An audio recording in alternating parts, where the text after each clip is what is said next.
illumines advanced in all the forms of alchemy and Rosicrucianism and philosophy and mysticism only as the result of internal growth.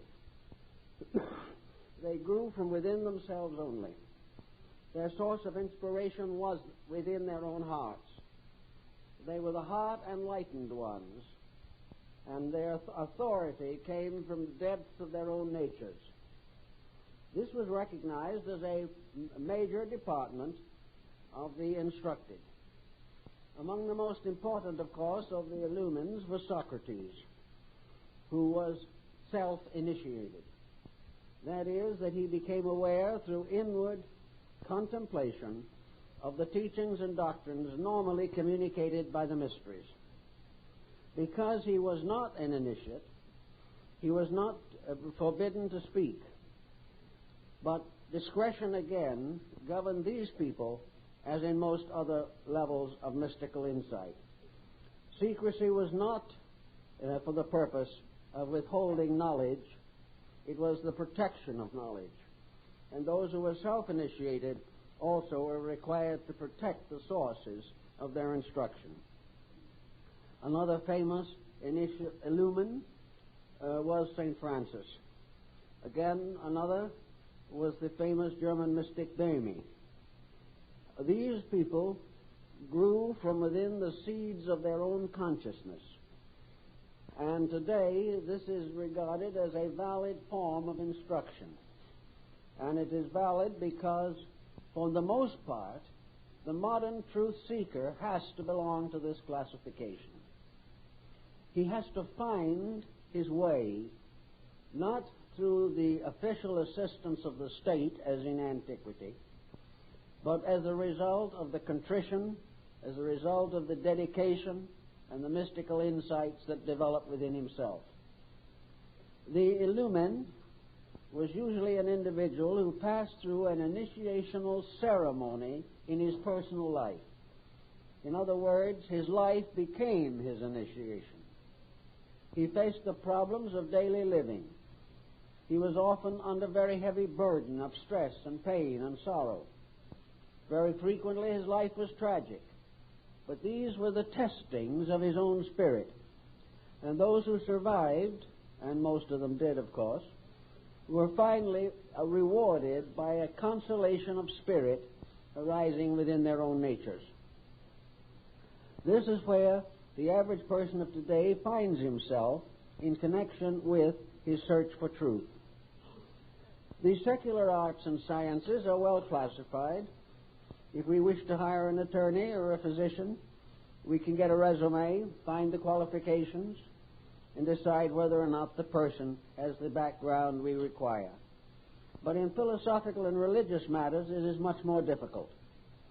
It is very hard to find a well-organized program by means of which an individual can advance his own spiritual convictions. Therefore, in most cases, the person has to work it out for himself. In so doing, he gains. He gains much more, probably, because it is much more important to us to learn through doing than to having someone tell us. But in these problems, there are certain difficulties arise also, one of which is discrimination. It is not easy for the average person to discriminate his own feelings. It is not very easy for him to estimate his own inner experiences and say these are genuine and these are not. It is very hard for the person to judge critically his own accomplishments. He is so desirous of believing that all is well, or that he is growing rapidly, or that everything is fine, that he lacks discrimination, discretion, and careful thinking. Now, one of the problems that faces most of the people who are now working with religious matters is that while the Orthodox denominations are fairly well integrated, those that are outside the fields of orthodoxy still remain a kind of strange, dim confusion. There are many able and dedicated people in the field. Their findings do not necessarily synchronize. The sincere individuals come to different conclusions, different attitudes, and have different points of view. And the novice starting out has great trouble trying to discover an approach to the needs of his own life, an approach that is secure and sound. The real answer to all of these situations, of course, is that the mind itself, the judging instrument, the protecting power in the life of each person, must be able to handle the situation. And usually it is not. Sometimes it can handle in part, but not entirely. Now, the purpose of the mind, as far as protecting us is concerned, is to weed out things that are of their own nature and kind, doubtful, uncertain, conflicting, contradictory. And yet, we don't generally use the mind in this way. We are much more likely to use it to support whatever dominant interest we have at the moment.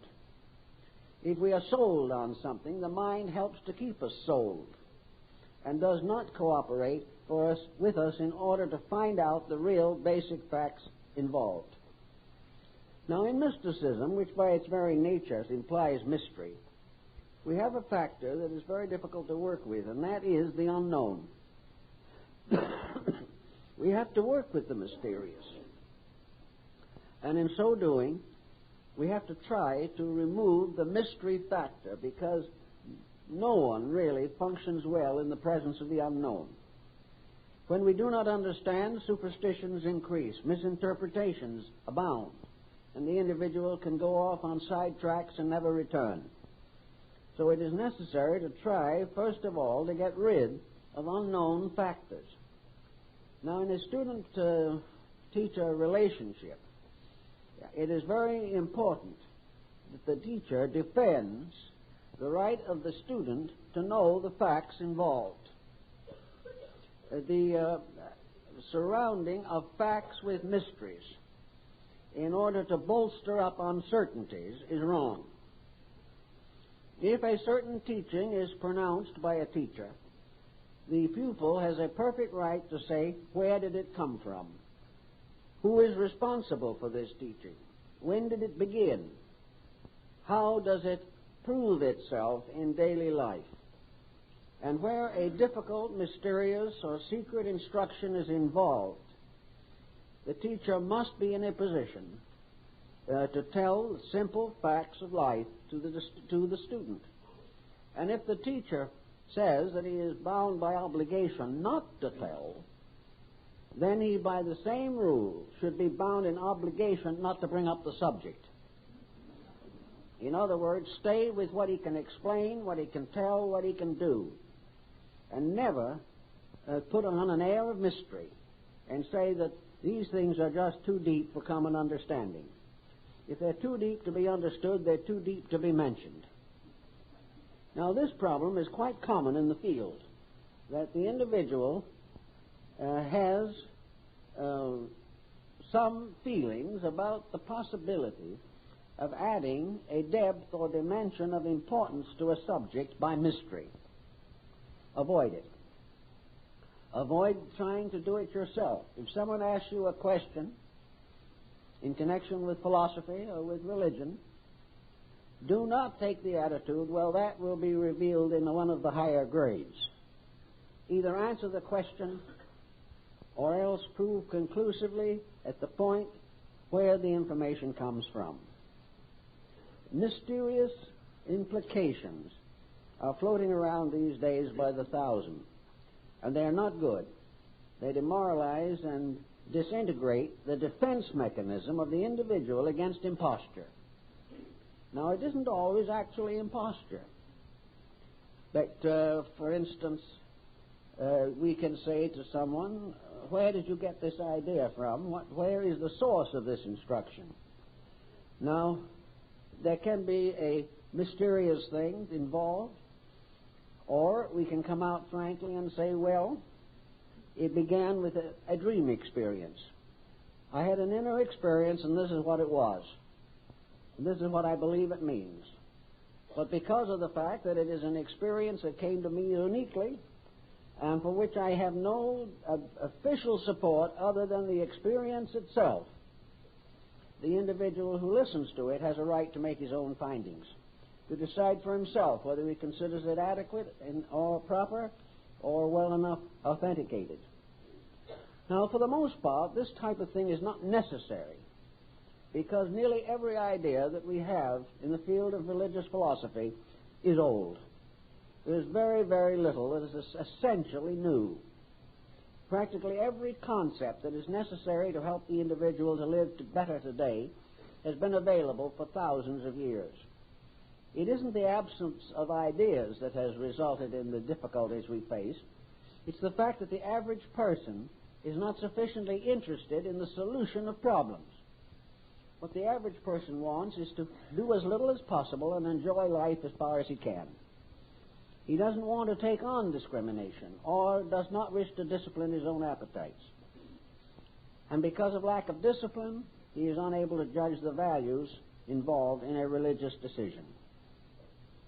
Everything we need for daily growth is available. It's available, practically all of it, in solid print somewhere. It is available in great classic texts. It is available in the writings of the world teachers. It is available in traditions that have descended for thousands of years and been held in the highest veneration. There is nothing more that is necessary in the form of mystery.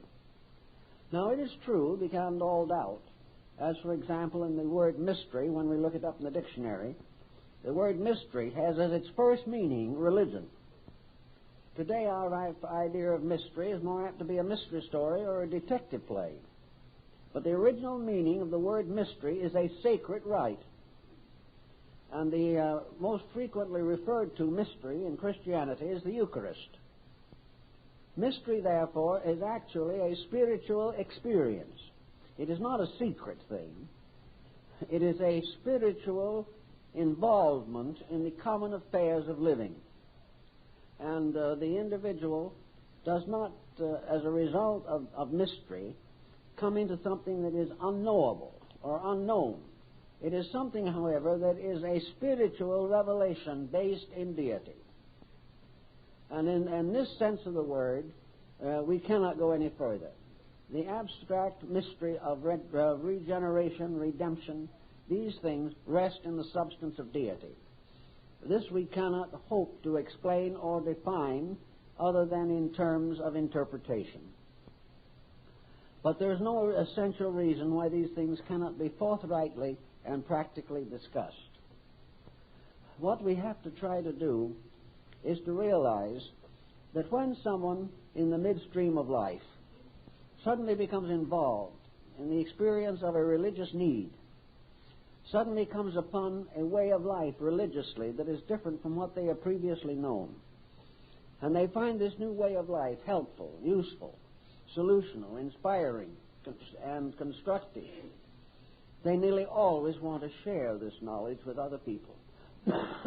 This is perfectly normal and natural.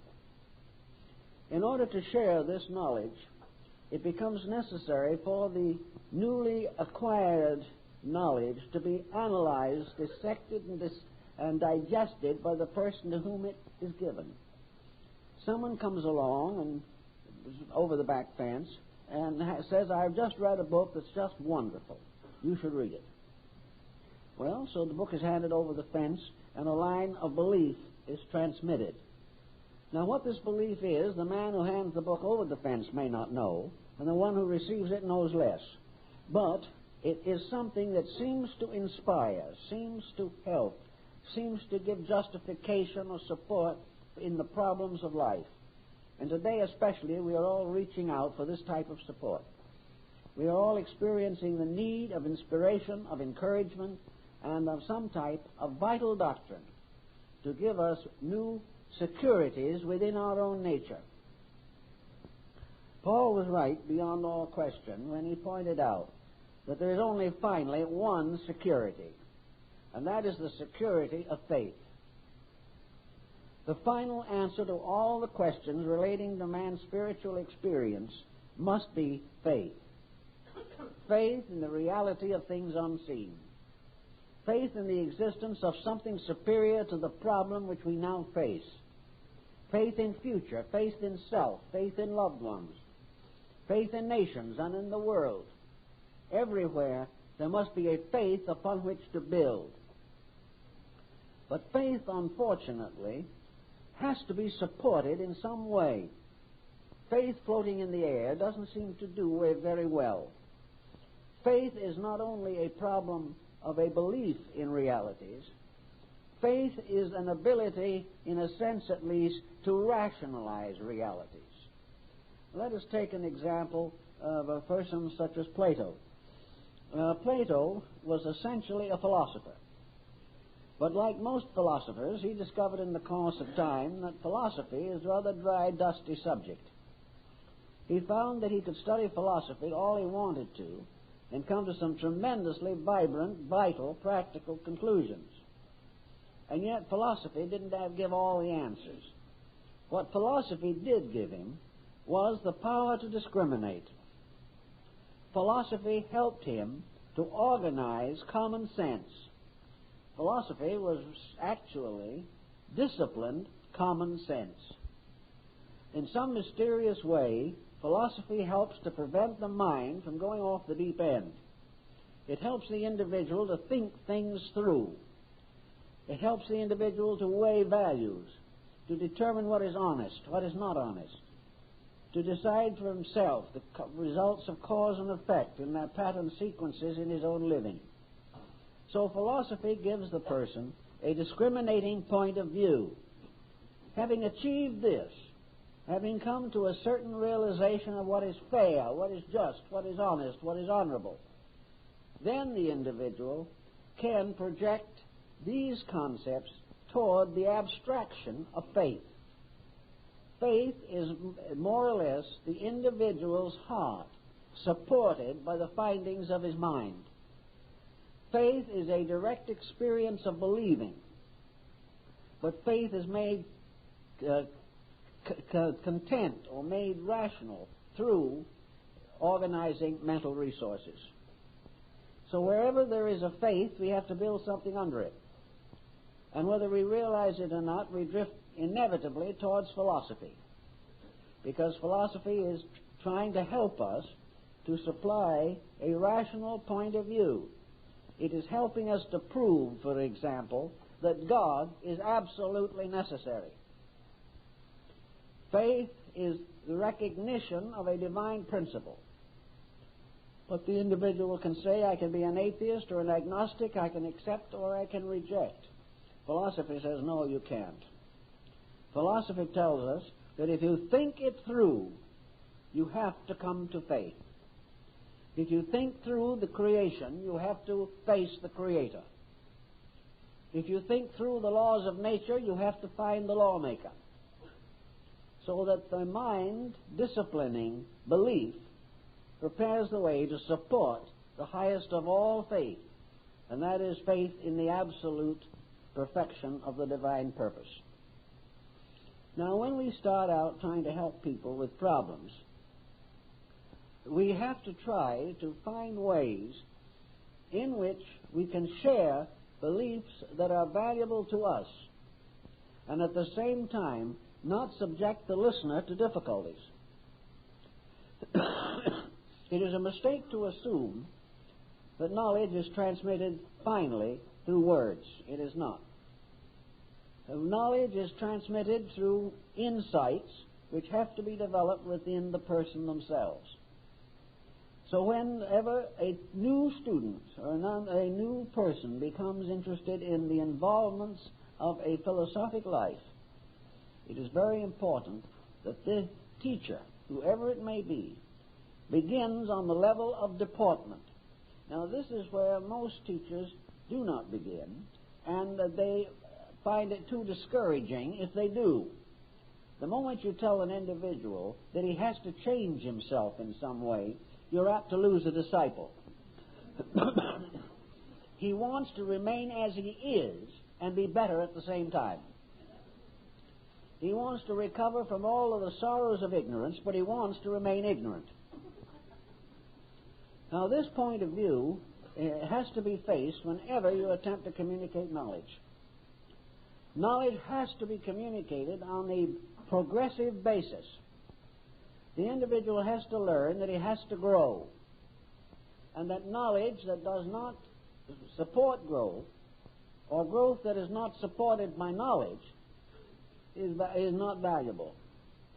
So when the time comes to try to inspire a person, you have to begin with what is commonly called the cathartic methods of discipline.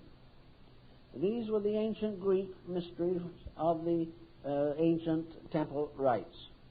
The first thing you have to say to the individual, or try to convince the individual, is that if he wishes to become better, he must outgrow those parts of himself which are preventing him from being better. It is not that we pass on the cosmic law, the universal harmony, and infinite providence and plenty. It is the individual ready or willing to make the changes in his own inner life which will make growth possible. If he is not so conditioned, he will become simply an intellectualist. He will have a lot of answers, but he will not be able to apply them to himself. He will be able to discuss all these principles, but they move across the surface of his own life with practically no effect upon him. He can believe in reincarnation for a lifetime, discuss it, try to convert other people to it, but never live as though it meant anything to him.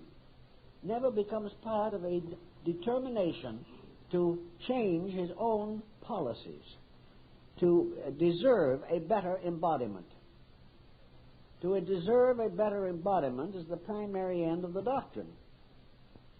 If the individual learns the doctrine but does not change himself, the fact that he has learned it will not provide him with the better embodiment that he's looking for.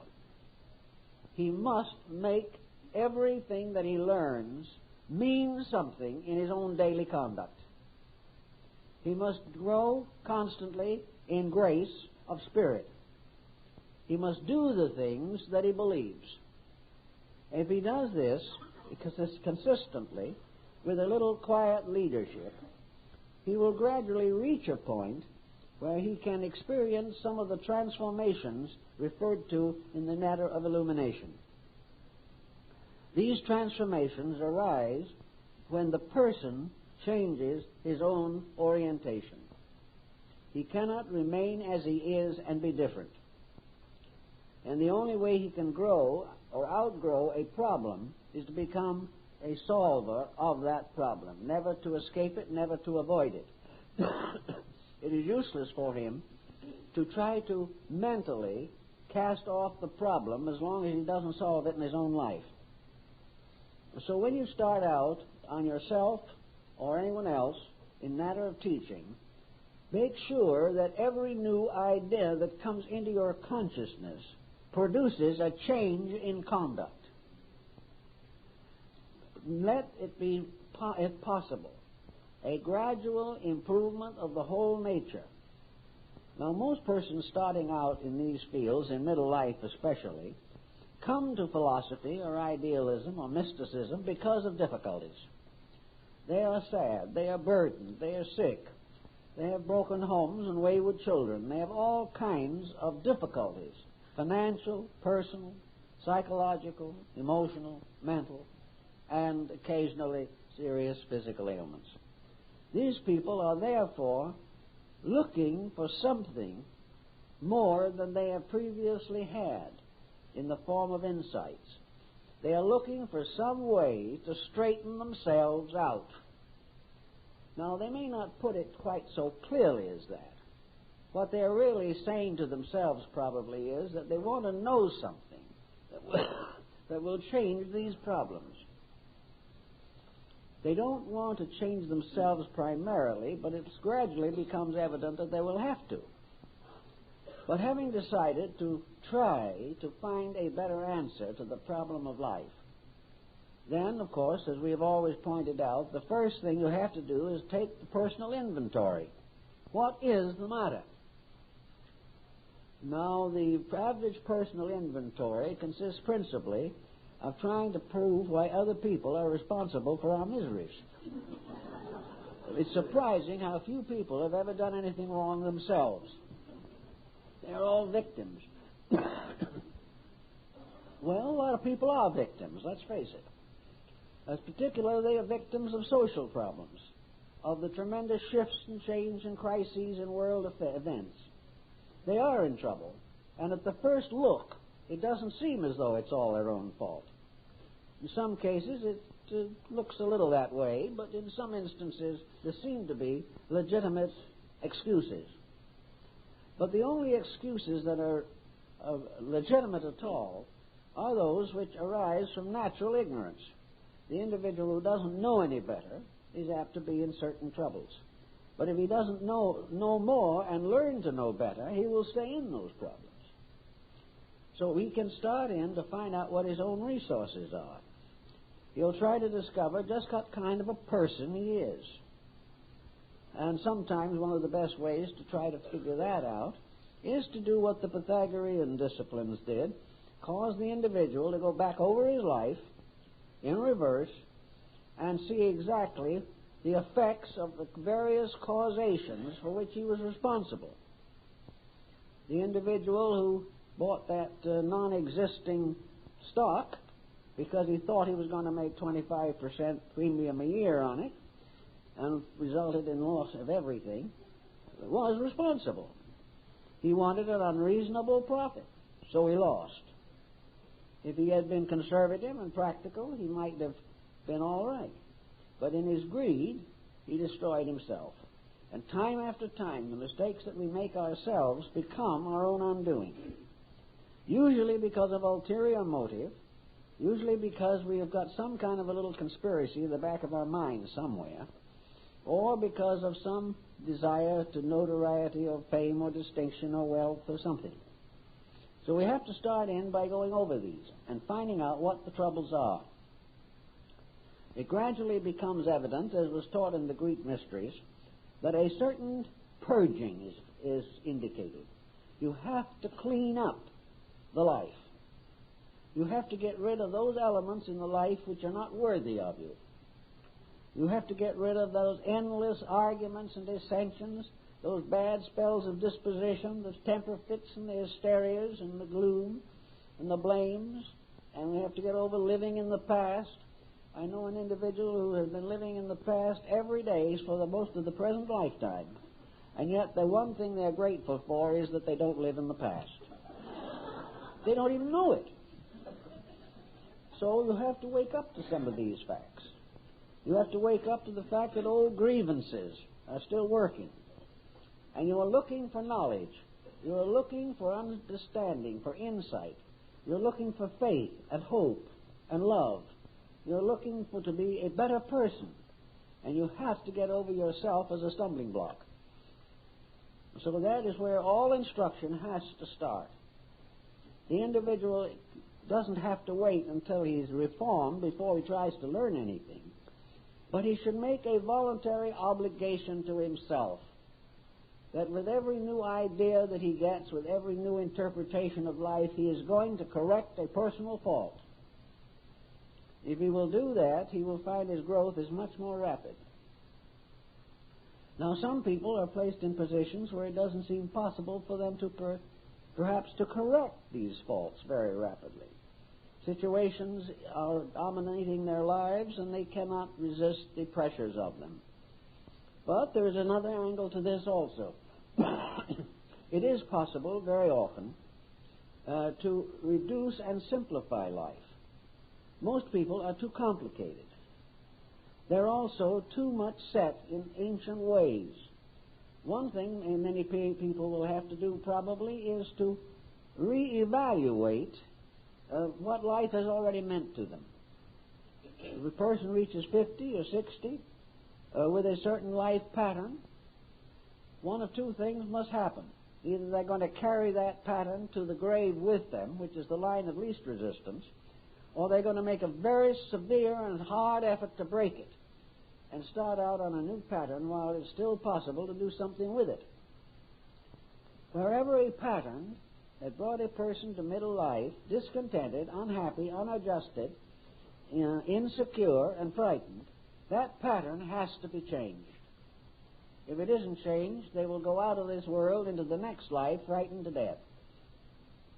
So that the problem is to take your philosophy, if you've got an idea, to do something with it, and do it now, and use it, and make something out of it. So with that point in mind, you now turn on the philosophy for a moment and see what this particular idea that you're interested in is going to do for you. If this idea is going to simply enable you to accomplish what is accredited of St. Thomas Aquinas, namely, as a result of great meditation, he was able to count the number of angels that could dance on the head of a pin. If this is this type of instruction, I'd forget about it. You're not here to find out why something on some other planet somewhere else is better off than we are.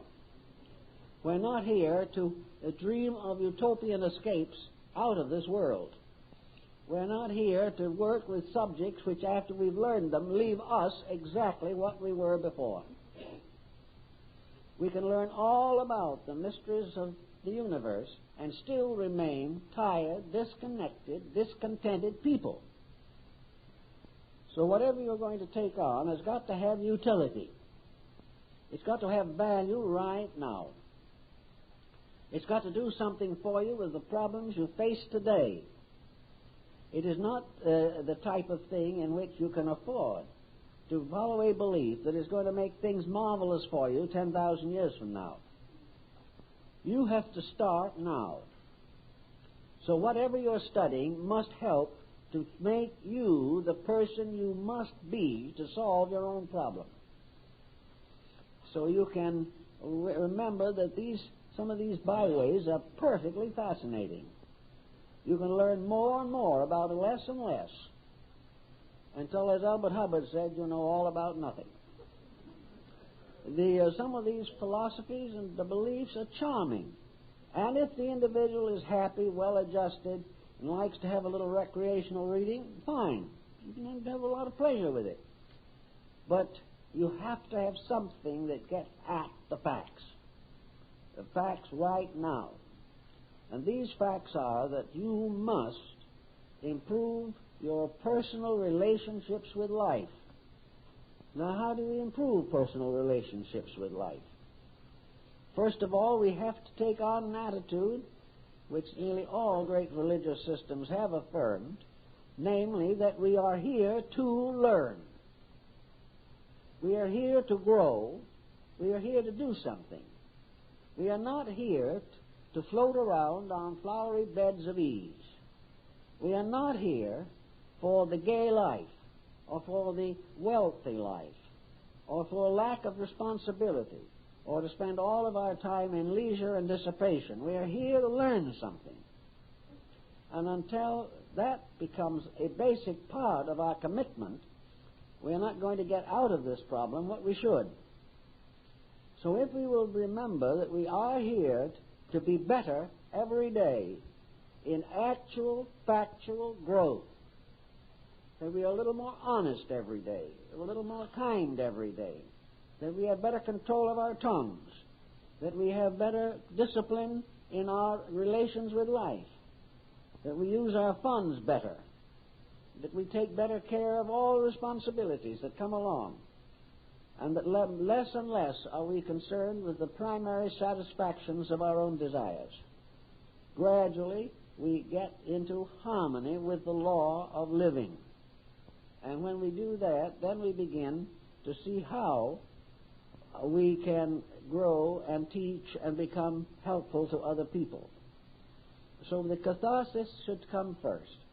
Any individual who wants to grow should be assisted or directed in preparing a plan for growth.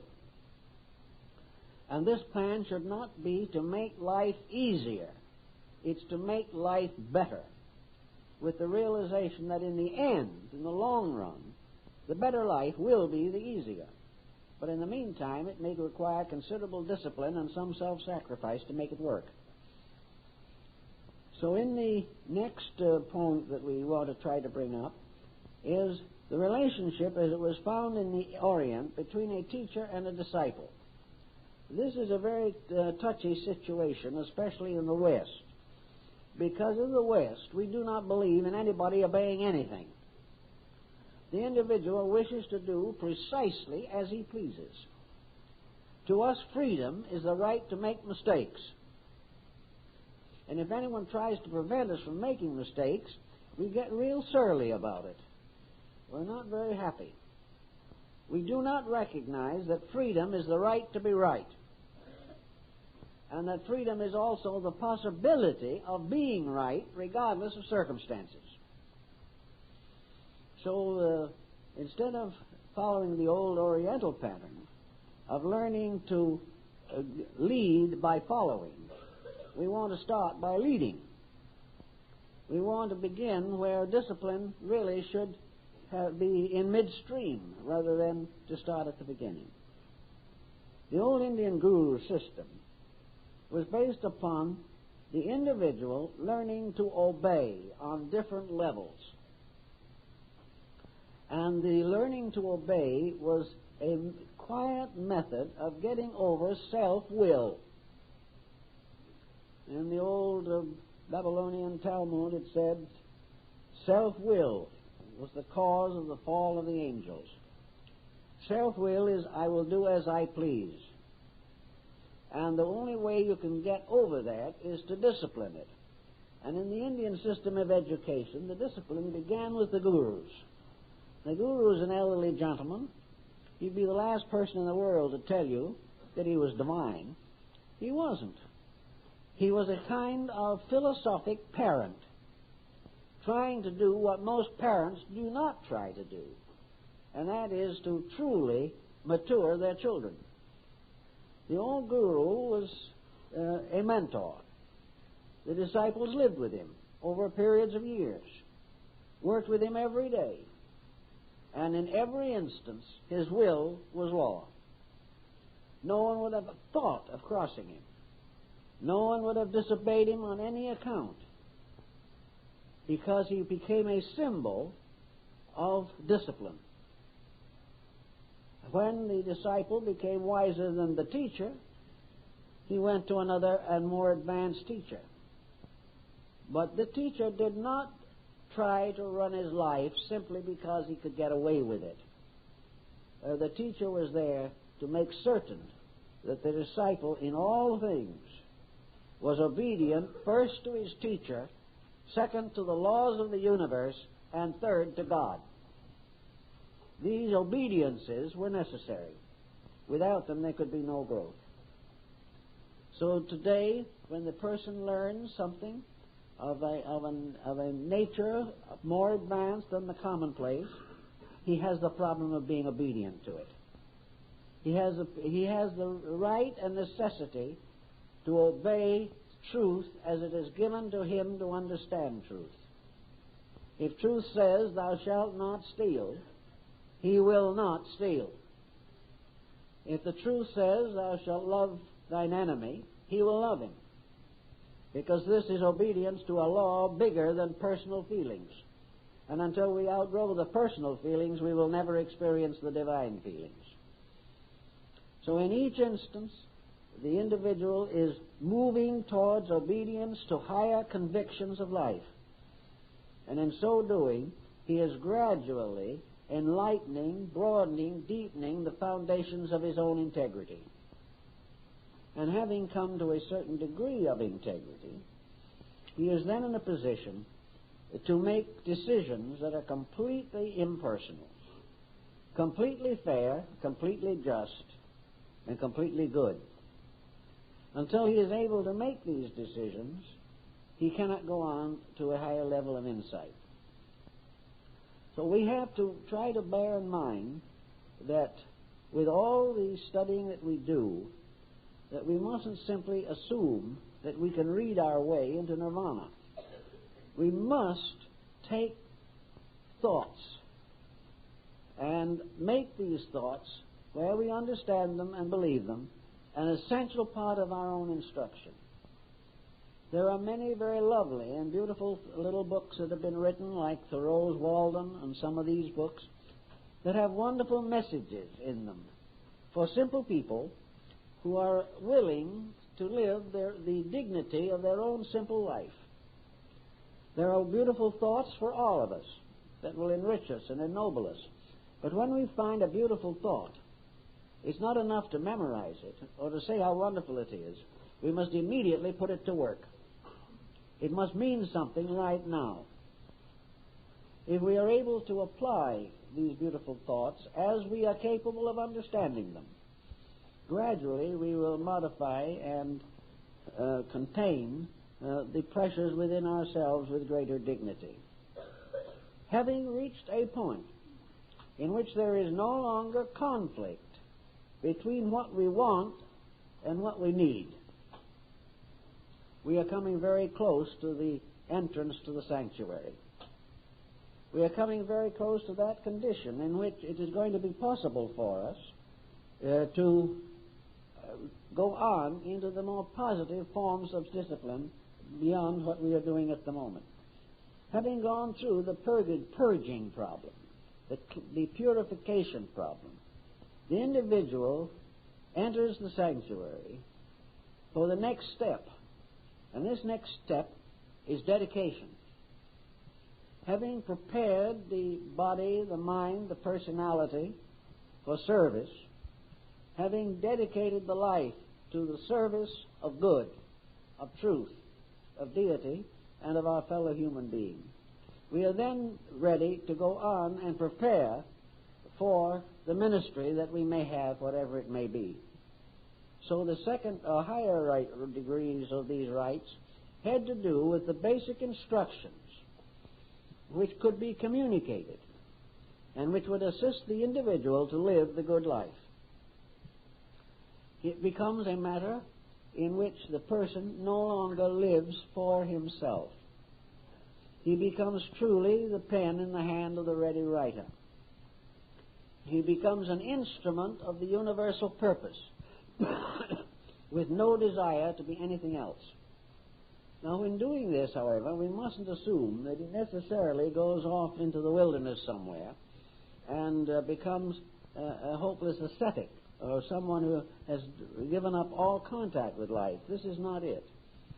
The answer is that the individual has become dedicated to the doing of that which is the best he knows, and that in this procedure he will try to serve others in the capacities that are within his own means.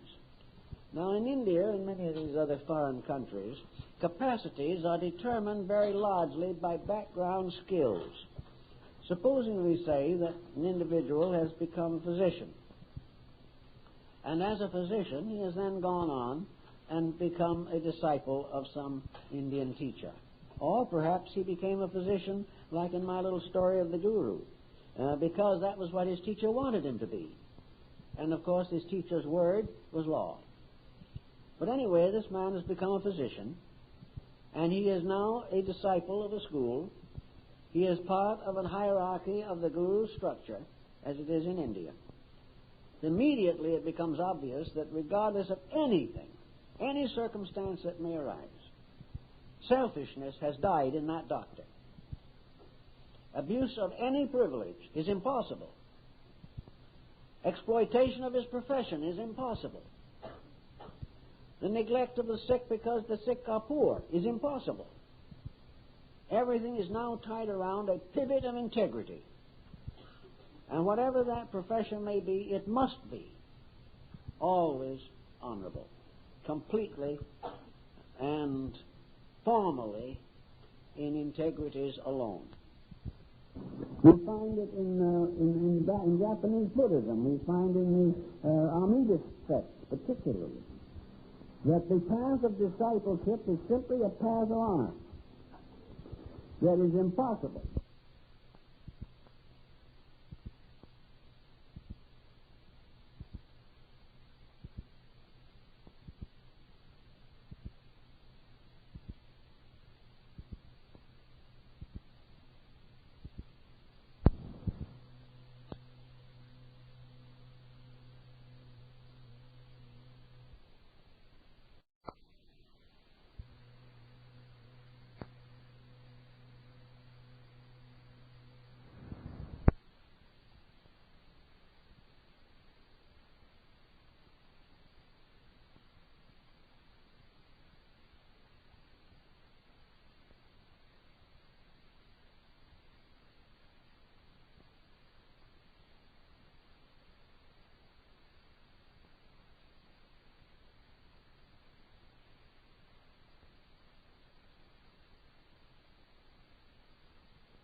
that it's impossible that anything should be compromised. I know even years ago, in traveling in Japan, in one place where I was, I threw away a pair of shoes. Dropped it in the wastebasket. Didn't want them any longer. Those shoes followed me all over the Japanese Empire. I couldn't get rid of them. Each hotel I came to, the shoes were waiting for me. You could take a pocketbook or a wallet with a lot of money in it, lay it on the edge of a desk somewhere, and go away for a week. When you came back, it would be there. Why? Because the proprietor was an Amidist. He was dedicated. Now, this dedication didn't prevent him from being a good proprietor or making a reasonable living, but he would not touch anything that was not his own. Now, these are the integrities of discipleship, and they must be present if the individual wishes to transform theoretical knowledge into spiritual experience. These changes have to come as a result of growth inside the person. And when that growth comes, it doesn't make very much difference whether there are any schools available or not. The whole growth takes place inside the person. Once his dedication to an idea that is bigger than he previously had is firmly established, and he lives it, he grows as nature grows. He grows like the lily of the field and the rose of Sharon. He grows because growth is natural to all that lives. It is human sophistication that blocks growth and transforms a beautiful experience into a deadly monotony of careers. So each person has this parallel job to take care of. He can read all the texts he wants to and find out all about the great mysteries of existence. But the only thing that can help him to solve his problem is to work upon the inconsistencies and intemperances of his own nature. Actually, if he begins this procedure, he finds out that it has a tremendous therapy. When it comes to discipline, the hardest step is the first one, because the first one has to be taken on faith. You say to yourself, if you're going to do it better, you're going to hope that something good will happen. This you have to take on faith. But the moment you have made the first step, the effects begin to develop themselves. In a very short time, you begin to realize that instead of being one of the most difficult decisions to make, dedication is the easiest, and its results are most immediately apparent and enduring. In a very short time, discipline can affect every phase of your life constructively. It can bring better health. It can bring peace to the home. It can relieve you from dissensions in business.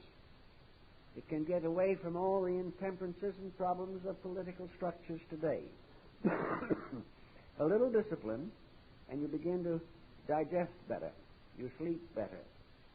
You're also more moderate in your desires. You do not have the tendency to go in debt. We now have a very large, difficult situation of the abuse of credit cards. The individual thinks he has money in the bank as long as he has a credit card. This wouldn't happen with a good yoga background, because no yogi would use a credit card that way.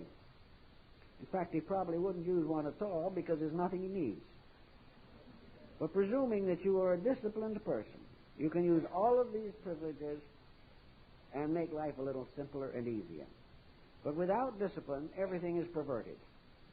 And without the gradual discipline, the wisdom of life itself has no chance of taking over. You cannot do the things that are necessary to be done.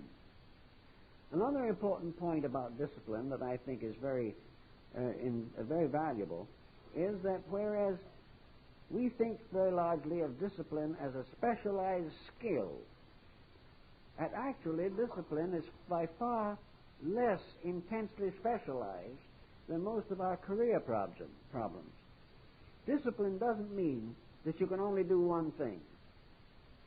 And as a result of being tied up with a monorail type of consciousness in which life is centered upon one thing alone, you get intensity, but you do not get discipline.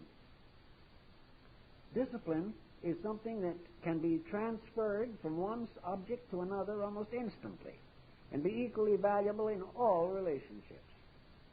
Discipline can make you work harder when you're working. It can make you rest better when you rest. It can prevent you from becoming so one-pointed that you lose interest in everything else in life. It helps you to escape from the tremendous pressures of career, which have a tendency to narrow and limit everything that you do.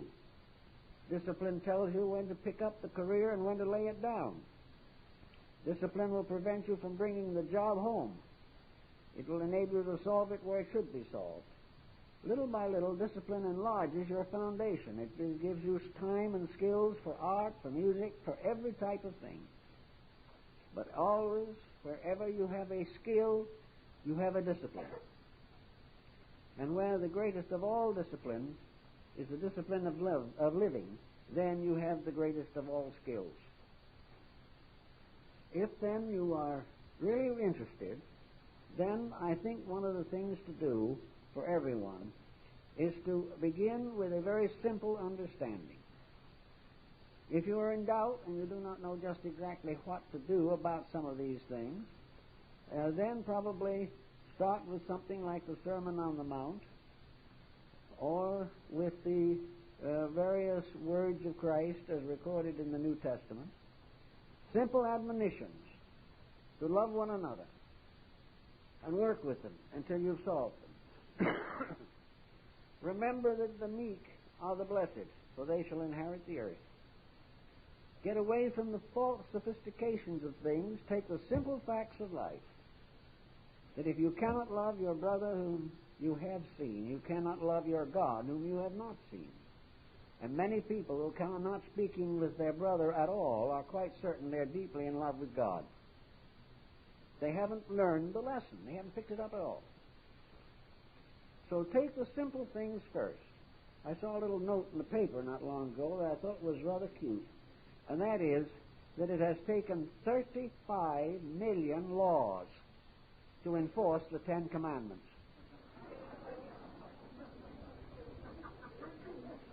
Still not enforced.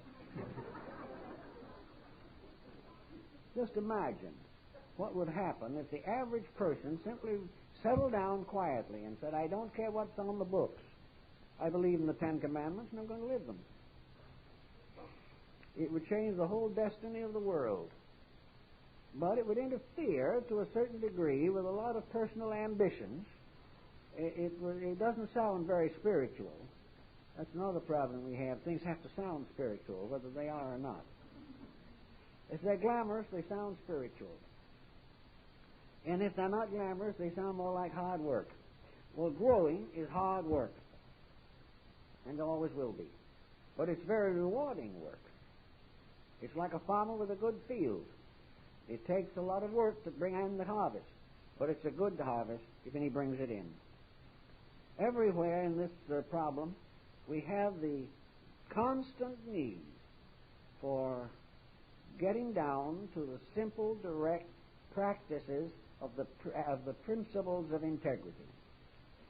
Now, we don't have to read great, long, elaborate treatises to find out what these integrities are. They are practically written in the air. They're in the sky. They're everywhere. But once we have gotten to love them, have gotten to understand them and stand with them, once we have become associated vitally with them, our entire relationships with life change. Then if we want to go on, there are all kinds of ways in which we can expand knowledge and do new things and involve new projects.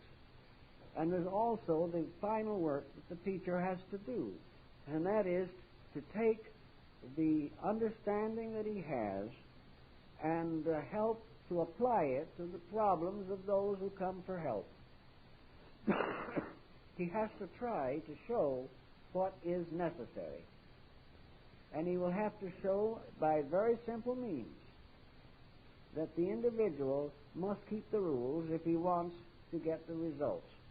I knew an old doctor who was a very fine old man. He was a very sincere physician, one of the old school. So he said, went to me one day, he said, man comes to me, he's got a stomachache.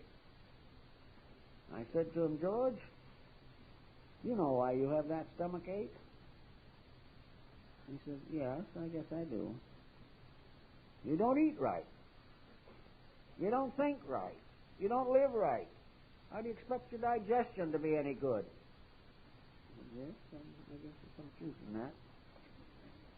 So we're going a little further. The man says to him, well, Doc, can't you give me a little something for that stomachache? A little baking soda, maybe? Doctor says, yes. You'll be back next week with a stomachache again. Says, you don't want to get well. All you want to do is to have your stomach stop telling you what's wrong with you. That's what it is. It's just the problem of the individual doesn't really want to change. He wants to do as he pleases and escape the consequences. This is what has created and maintained and amplified the aspirin industry. Everyone wants to stop hurting, but no one wants to behave. Now, this might sound like a little exaggeration, but it is true in principle, because if we wanted to behave, we would.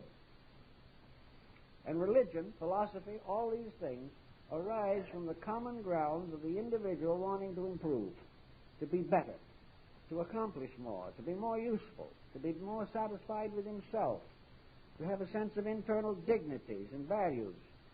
These things have to come through discipline.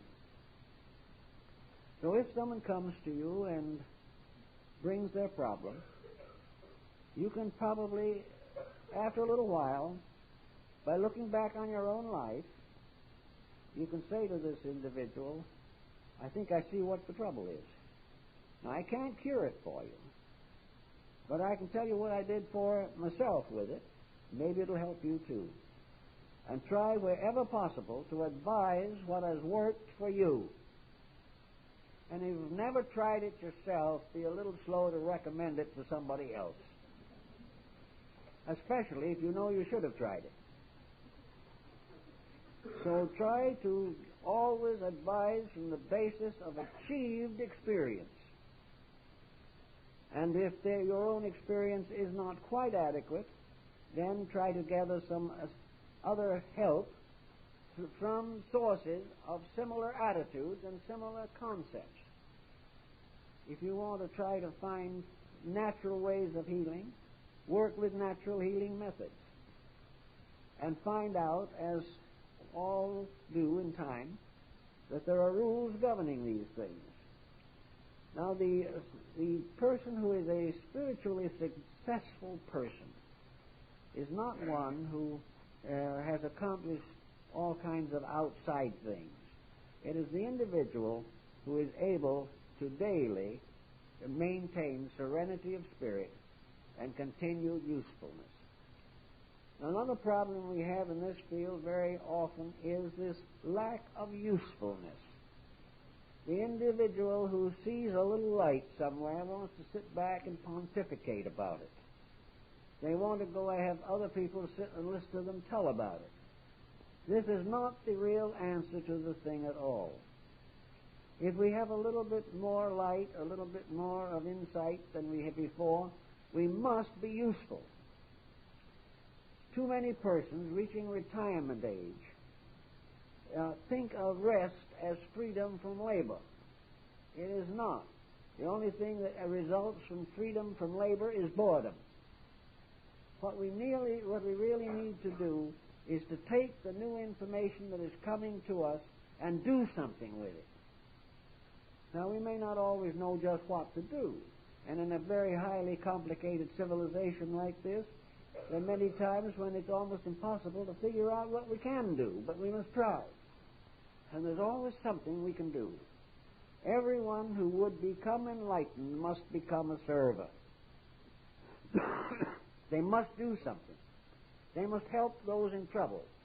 If all they can do is go next door and help a sick person take care of their house, there's got to be action. There's got to be dedication And in a sense, our service of others is a penance for our own mistakes. We can and should never try to learn unless learning impels us to help. Now, learning that locks us in a room with a book is not the kind of learning we need. The kind of learning is to read one line of the book and go out and work all day. Do something with what we know. Help in some way. Help in helping those who are in trouble. The world is full of problems these days.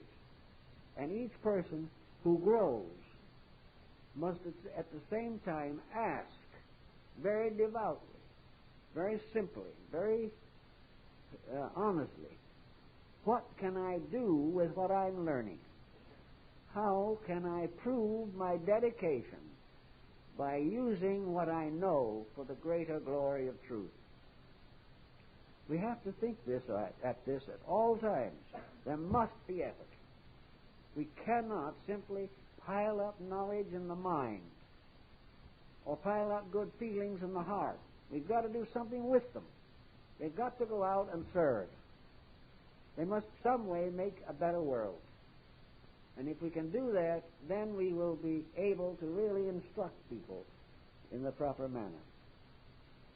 So when you grow, if you are teaching, always find out what the individual is doing to help. Find out what they are doing every day for someone else. What sacrifice they may be making of some time or effort to make life better for someone else. And also, are they growing unselfishly, or are they growing like misers, trying to store up some kind of knowledge that others do not have? Are they trying to develop some kind of a sense of superiority? Does wisdom mean to them a social advancement? Does it mean they become part of a spiritual aristocracy of some kind? If this is the attitude, they've missed the boat entirely. The purpose of it is very definite, that those who would be the greatest among us must be the servants of all. Service is the great keynote for transforming theoretical knowledge into eternal fact. So it is very necessary for the individual, whenever instruction is given, to have a job given with it, something to do. Now, sometimes it may only be that they'll have to try to do something for someone in their family who is in need at that moment. Maybe they can't go out into the larger circle of things. But if there is someone who is unhappy, someone who is in need, someone who is lonely, someone who is neglected, then the person who is growing begins to feel the emotional pull to bring peace and comfort and thought and hope to this other person. Now, it may well be that the other person won't even appreciate it. This is another little trick which has to be considered. But whether the other person appreciates it or not has nothing to do with the case. The problem is that it is our duty to do that which we feel is right. If it's rejected, that is the other person's burden. But we do not do it for sake of reward to ourselves, or to be patted on the back and told how wonderful we are. We do it because there is a need. And if the person we're doing it for doesn't know that need, that is not our responsibility. It is never permitted that we fail simply because someone else fails us. Everyone can fail us but one, and that is deity, and that cannot fail. Otherwise, we are to serve as it is given to us to see, to do that which we find is useful. Now, when you come to more formal system, people might and probably do want some kind of little simple guidelines to help them in their growing. And working with the problem over the many, many years, I've found that it seems to me that there are two systems, basic systems, that have extraordinary advantages. Now, I've been criticized on a lot of occasions on the grounds that I do not properly emphasize other people's faults. In other words, if I'm interested in someone like Plato, I do not bring out all the possible weaknesses of the man, although I assume them. I don't think it is necessary to go into a deep biographical discussion of the weaning of Plato, or that it was necessary for Plato to have some complaint while he was an infant. These things don't mean anything. What we do is to pick out the achievements of the person that are most outstanding, and we measure the individual by the best that he was. We assume he's not going to be that good all over. The same is true of all teaching. We can criticize and condemn and turn away from something for some small mistakes. It is said Aristotle never knew how many teeth there were in the human head, but that isn't very much importance.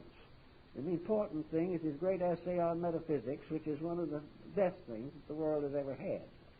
So we take the good, but we don't tear down the individual or try to belittle him, because we're all in the same boat. Now, in studying these things, I have come to the conclusion that, broadly speaking, Neoplatonism, as it developed in Alexandria and Athens, in the perfection of the theology of Plato, the original works having been lost, is probably one of the most important descents of Western mysticism. It is a magnificent moral ethical structure with no limitations or restrictions that are obviously difficult.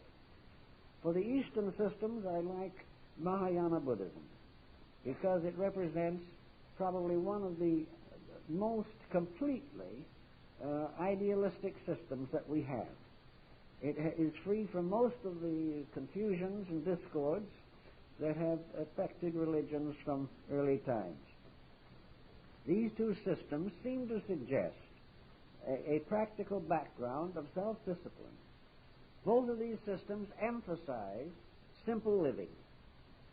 They reward the journey of the truth seeker in terms of the journey inward to self and to that which lies at the root of life. Both systems emphasize that the source of reality is within us and not on the outside. That the journey is always through the levels of our own limitation to the limitless reality that is at the core. We are therefore always on this journey toward the real. And this journey toward the real is through a series of simple renunciations of false values. The gradual, gentle conquest of the mistakes in our own temperaments. The gradual cleansing of the imperfections of mind and heart and body. And the dedication of every resource that we possess to the service of the human need. These simple principles protect us in a great way. Both of these schools were very humble. Neither one of them had any great emphasis upon worldly success. They were not trying to make famous people. They were trying to help average persons to find the eternal verities without which we can never fulfill our destinies.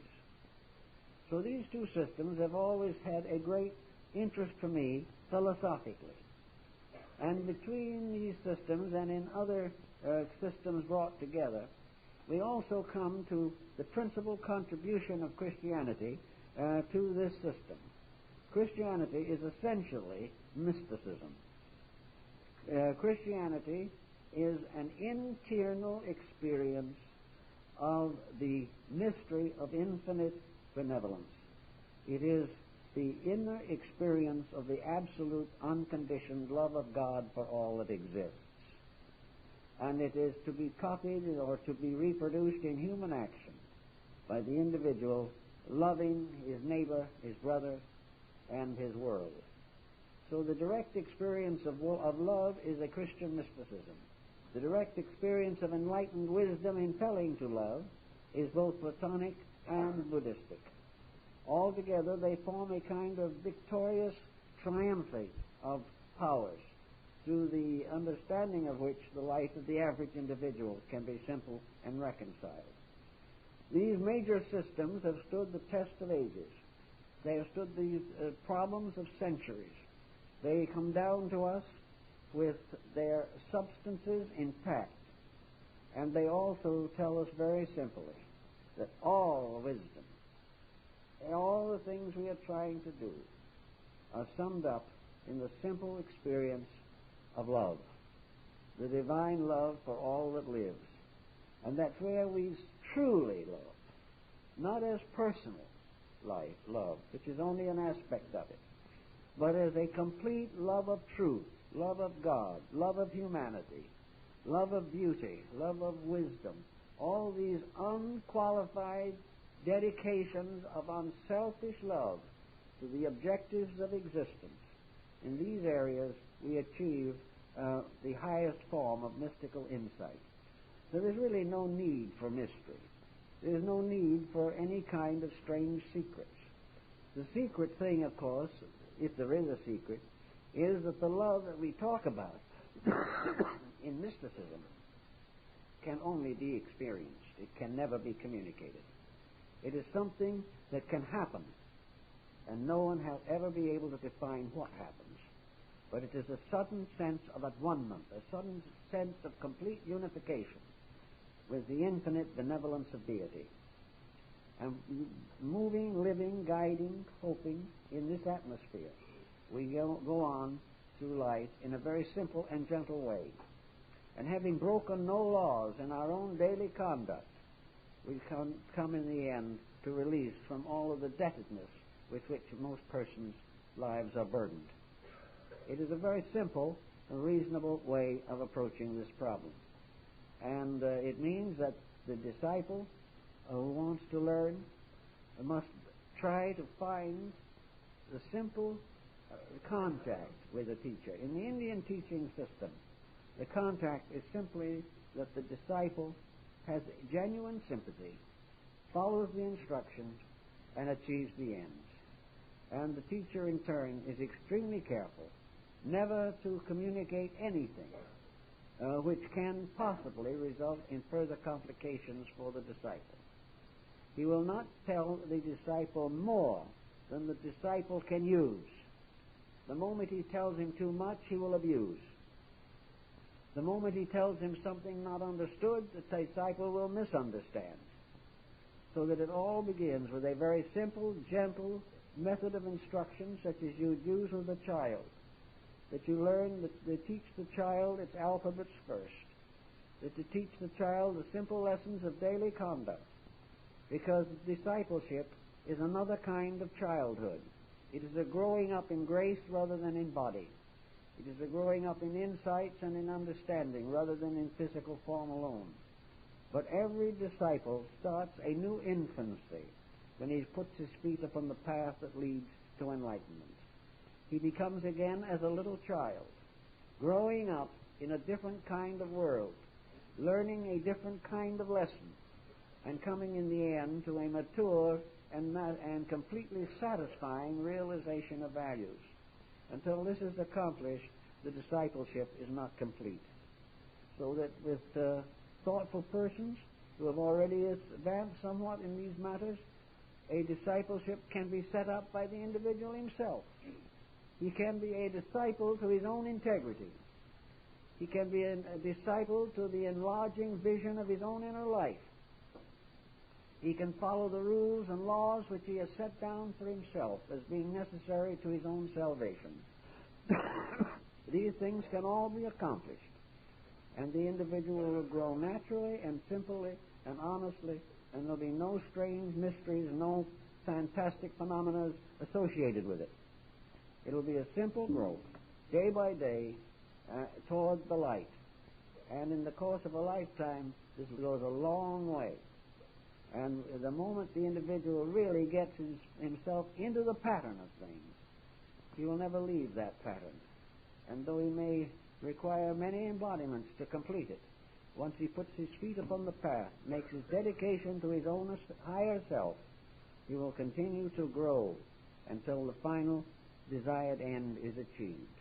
This is absolutely part of the plan and is invariable. Well, I think that's all for this morning, folks. Thank you very much.